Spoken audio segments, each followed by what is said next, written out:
ವಿಜ್ಞಾನವು ವಿವರಿಸಲು ಸಾಧ್ಯವಾಗದಷ್ಟು ಬಹಳಷ್ಟು ವಿಷಯಗಳು ನಮ್ಮ ಸುತ್ತಮುತ್ತಲಿನಲ್ಲಿವೆ.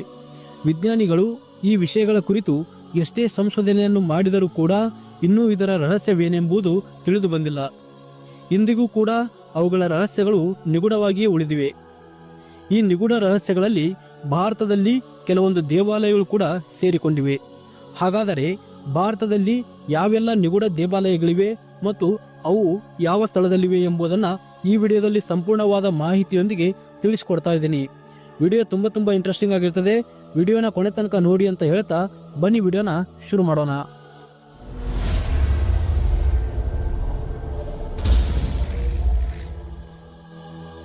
ಮೊದಲನೆಯದಾಗಿ ಗ್ರಾನೈಟ್ ದೇವಾಲಯ. ಬೃಹದೀಶ್ವರ ದೇವಾಲಯವು ತಮಿಳುನಾಡಿನ ತಂಜಾವೂರಿನಲ್ಲಿದೆ. ಇದು ವಾಸ್ತುಶಿಲ್ಪದ ಸೌಂದರ್ಯದಿಂದ ಸಾಕಷ್ಟು ಪ್ರಾಮುಖ್ಯತೆಯನ್ನು ಪಡೆದುಕೊಂಡ ದೇವಾಲಯವಾಗಿದೆ. ಬೃಹದೀಶ್ವರ ದೇವಾಲಯದ 60 ಕಿಲೋಮೀಟರ್ ವ್ಯಾಪ್ತಿಯಲ್ಲಿ ಎಲ್ಲಿಯೂ ಕೂಡ ಯಾವುದೇ ಗ್ರಾನೈಟ್ ಮೂಲಗಳು ಕಂಡು ಬಂದಿಲ್ಲವಾದರೂ ಈ ದೇವಾಲಯದ ಬಹುಪಾಲು ಭಾಗಗಳನ್ನು ಶುದ್ಧ ಗ್ರಾನೈಟ್ನಿಂದ ಕೆತ್ತಲ್ಪಟ್ಟಿದೆ. ದೇವಾಲಯದ ವಿಮಾನವೆಂದೇ ಕರೆಯಲ್ಪಡುವ ಗೋಪುರವನ್ನು ಕೇವಲ 80 ಟನ್ ತೂಕದ ಒಂದೇ ಒಂದು ಗ್ರಾನೈಟ್ ಕಲ್ಲಿನಿಂದ ಕೆತ್ತಲ್ಪಟ್ಟಿದೆ. ಈ ದೇವಾಲಯದ ಸುತ್ತಮುತ್ತಲೂ ಎಲ್ಲಿಯೂ ಕೂಡ ಗ್ರಾನೈಟ್ ಇಲ್ಲವಾದರೂ ಈ ದೇವಾಲಯವನ್ನು ಹೇಗೆ ಗ್ರಾನೈಟ್ನಿಂದ ಕೆತ್ತಲಾಯಿತು ಎನ್ನುವುದು ಇಲ್ಲಿಯವರೆಗೂ ತಿಳಿದು ಬಂದಿಲ್ಲ. ಈ ರಹಸ್ಯವು ನಿಗೂಢವಾಗಿಯೇ ಉಳಿದುಕೊಂಡಿದೆ. ಎರಡನೆಯದಾಗಿ ಗಾಳಿಯಲ್ಲಿ ನೇತಾಡುವ ಕಂಬ. ಇದು ಆಂಧ್ರ ಪ್ರದೇಶದ ಲೇಪಾಕ್ಷಿ ಜಿಲ್ಲೆಯಲ್ಲಿನ ಲೇಪಾಕ್ಷಿ ದೇವಾಲಯ. ಈ ದೇವಾಲಯದಲ್ಲಿ ವೀರಭದ್ರ ದೇವರನ್ನ ಪೂಜಿಸಲಾಗುತ್ತದೆ. ಇದನ್ನು ವೀರಭದ್ರ ದೇವಾಲಯ ಅಥವಾ ಲೇಪಾಕ್ಷಿ ದೇವಾಲಯ ಎಂದು ಕೂಡ ಕರೆಯಲಾಗುತ್ತದೆ.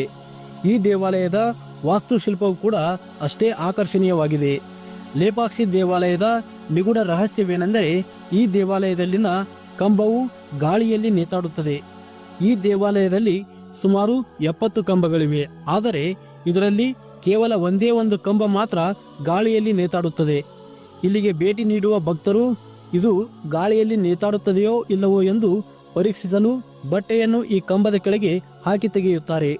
ಯಾವುದೇ ಆಧಾರವಿಲ್ಲದೆ ಈ ಕಂಬ ಹೇಗೆ ನಿಂತಿದೆ ಎನ್ನುವುದೇ ಇಲ್ಲಿಯವರೆಗೂ ಅರಿಯಲಾಗದಂತ ಕಗ್ಗಂಟಾಗಿದೆ.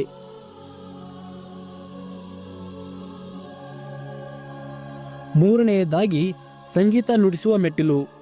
ಚೋಳರು ನಿರ್ಮಿಸಿರುವ ದೇವಾಲಯಗಳಲ್ಲಿ ಐರಾವತೇಶ್ವರ ದೇವಾಲಯ ಕೂಡ ಒಂದು. ಈ ದೇವಾಲಯವನ್ನು ನಾವು ಇಂದಿಗೂ ಕೂಡ ತಂಜಾವೂರಿನ ಕುಂಭಕೋಣಂ ಬಳಿ ಇರುವ ದಾರಾಸುರಂ ಎಂಬ ಪಟ್ಟಣದಲ್ಲಿ ನೋಡಬಹುದು. ಈ ದೇವಾಲಯದ ಪ್ರತಿಯೊಂದು ಮೆಟ್ಟಿಲುಗಳು ಕೂಡ ಸಂಗೀತದ ಸ್ವರಗಳನ್ನು ಹೊರಹಾಕುತ್ತವೆ. ಇಲ್ಲಿನ ಒಂದೊಂದು ಮೆಟ್ಟಿಲುಗಳು ಕೂಡ ಸಂಗೀತದ 7 ಸ್ವರಗಳನ್ನು ಹೊರಹೊಮ್ಮಿಸುತ್ತವೆ. ಈ ದೇವಾಲಯವು ಶಿವನ ದೇವಾಲಯವಾಗಿದ್ದು ಕ್ರಿಸ್ತಶಕ 12ನೇ ಶತಮಾನದಲ್ಲಿ 2ನೇ ರಾಜರಾಜ ಚೋಳನು ನಿರ್ಮಿಸಿದನೆಂದು ಇತಿಹಾಸ ಹೇಳುತ್ತದೆ. ಈ ದೇವಾಲಯವನ್ನು ಯುನೆಸ್ಕೋ ವಿಶ್ವ ಪಾರಂಪರ್ಯ ಸ್ಮಾರಕವೆಂದು ಗುರುತಿಸಲಾಗಿದೆ. ನಾಲ್ಕನೆಯದಾಗಿ ಗಾಳಿಯ ವಿರುದ್ಧ ದಿಕ್ಕಿಗೆ ಹಾರಾಡುವ ಧ್ವಜ. ಒರಿಸ್ಸಾದ ಪುರಿಯ ಪ್ರಸಿದ್ಧ ಜಗನ್ನಾಥ ದೇವಾಲಯವು ಹಿಂದೂ ಭಕ್ತರಿಗೆ ಪ್ರಮುಖವಾದ ದೇವಾಲಯವಾಗಿದೆ. ಈ ದೇವಾಲಯವು ಹಿಂದೂ ಧರ್ಮದ 4 ತೀರ್ಥಯಾತ್ರೆ ಸ್ಥಳಗಳಲ್ಲಿ ಒಂದಾಗಿದೆ. ಸಾಮಾನ್ಯವಾಗಿ ಗಾಳಿಯಲ್ಲಿ ತೇಲುವ ಯಾವುದೇ ಒಂದು ವಸ್ತುವಾದರೂ ಕೂಡ ಗಾಳಿ ಬೀಸುವತ್ತ ಚಲಿಸುತ್ತದೆ. ಆದರೆ ಈ ದೇವಾಲಯದ ಶಿಖರದ ಮೇಲಿರುವ ಬಾವುಟವು ಗಾಳಿಯು ಚಲಿಸುವ ವಿರುದ್ಧ ದಿಕ್ಕಿನತ್ತ ಮುಖ ಮಾಡುತ್ತದೆ.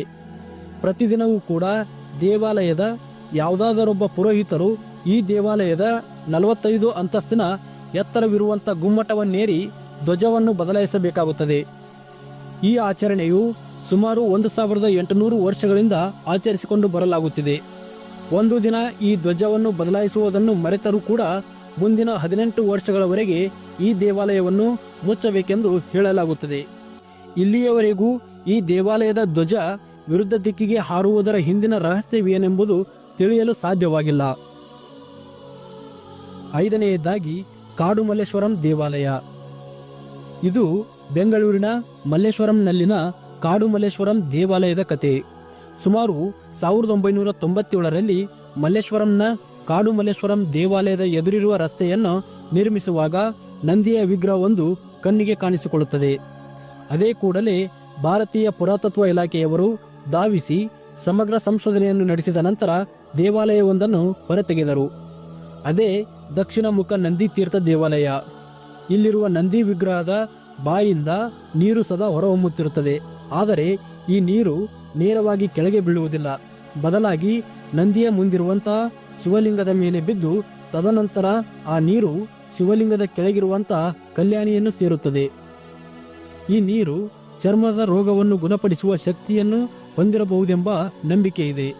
ಇಂದಿಗೂ ಕೂಡ ನಂದಿ ವಿಗ್ರಹದಿಂದ ನೀರು ಹೇಗೆ ಹೊರಹೊಮ್ಮುತ್ತದೆ ಎನ್ನುವುದು ತಿಳಿದು ಬಂದಿಲ್ಲ. ಇದು ಕೂಡ ರಹಸ್ಯವಾಗಿ ಉಳಿದುಕೊಂಡಿದೆ. ಆರನೆಯದಾಗಿ ಶಿವನಿಗೆ ವಿಶೇಷ ಬೆಳಕು ನೀಡುವ ನಂದಿ ದೇವಾಲಯ. ಈ ಎಲ್ಲ ದೇವಾಲಯಗಳಂತೆ ಬೆಂಗಳೂರಿನ ಮತ್ತೊಂದು ದೇವಾಲಯವು ಕೂಡ ಸಾಕಷ್ಟು ವಿಸ್ಮಯವನ್ನು ಹೊಂದಿದೆ. ಬೆಂಗಳೂರಿನ ಗವಿಪುರಂನಲ್ಲಿರುವಂತಹ ಗವಿ ಗಂಗಾಧರೇಶ್ವರ ದೇವಾಲಯವು ತನ್ನದೇ ಆದಂಥ ಮಹತ್ವವನ್ನು ಹೊಂದಿದೆ. ಈ ದೇವಾಲಯದಲ್ಲಿ ದೊಡ್ಡ ಬಂಡೆಯಿಂದ ಕೆತ್ತಲ್ಪಟ್ಟಂತಹ ಶಿವಲಿಂಗವನ್ನು ಗುಹೆಯಲ್ಲಿ ಇರಿಸಲಾಗಿದೆ. ಇಲ್ಲಿನ ರಹಸ್ಯವೇನೆಂದರೆ ಮಕರ ಸಂಕ್ರಾಂತಿಯಂದು ಸಂಜೆಯಾಗುತ್ತಲೇ ಶಿವಲಿಂಗದ ಮುಂದಿರುವಂತಹ ನಂದಿ ಕೊಂಬುಗಳ ಮಧ್ಯದಿಂದ ಸೂರ್ಯನ ಕಿರಣಗಳು ಹಾದು ಹೋಗಿ ಶಿವಲಿಂಗದ ಮೇಲೆ ಬೀಳುತ್ತದೆ. ಈ ಬೆಳಕು ಶಿವಲಿಂಗದ ಮೇಲೆ ಬಿದ್ದಾಗಲೆಲ್ಲ ಶಿವಲಿಂಗದಲ್ಲಿ ಅದೇನೋ ಹೊಸ ಚೈತನ್ಯ ಮೂಡುತ್ತದೆ. ಇಂದಿಗೂ ಕೂಡ ಇಲ್ಲಿನ ಜನರಿಗೆ ಆ ಒಂದು ದಿನ ಮಾತ್ರ ಬೆಳಕು ಹೇಗೆ ಶಿವಲಿಂಗದ ಮೇಲೆ ಬೀಳುತ್ತದೆ ಎನ್ನುವುದೇ ರಹಸ್ಯವಾಗಿ ಉಳಿದುಕೊಂಡಿವೆ. ಇವಾಗಿದ್ದು ಸ್ನೇಹಿತರೆ, ಕರ್ನಾಟಕದಲ್ಲಿರುವಂಥ ರಹಸ್ಯಮಯವಾದಂಥ ಹಿಂದೂ ದೇವಾಲಯಗಳ ಬಗ್ಗೆ ಮಾಹಿತಿ. ವಿಡಿಯೋ ಇಷ್ಟ ಆಗಿದ್ರೆ ಲೈಕ್ ಮಾಡಿ, ಚಾನಲ್ಗೆ ಹೊಸಬರಾಗಿದ್ದರೆ ಸಬ್ಸ್ಕ್ರೈಬ್ ಮಾಡ್ಕೊಳ್ಳಿ ಅಂತ ಹೇಳ್ತಾ ಸಿಗೋಣ ಮುಂದಿನ ವಿಡಿಯೋದಲ್ಲಿ ಮತ್ತೊಂದಿಷ್ಟು ಇನ್ಫಾರ್ಮೇಷನ್ ಒಂದಿಗೆ. ಅಲ್ಲಿವರೆಗೂ ನಮಸ್ಕಾರ.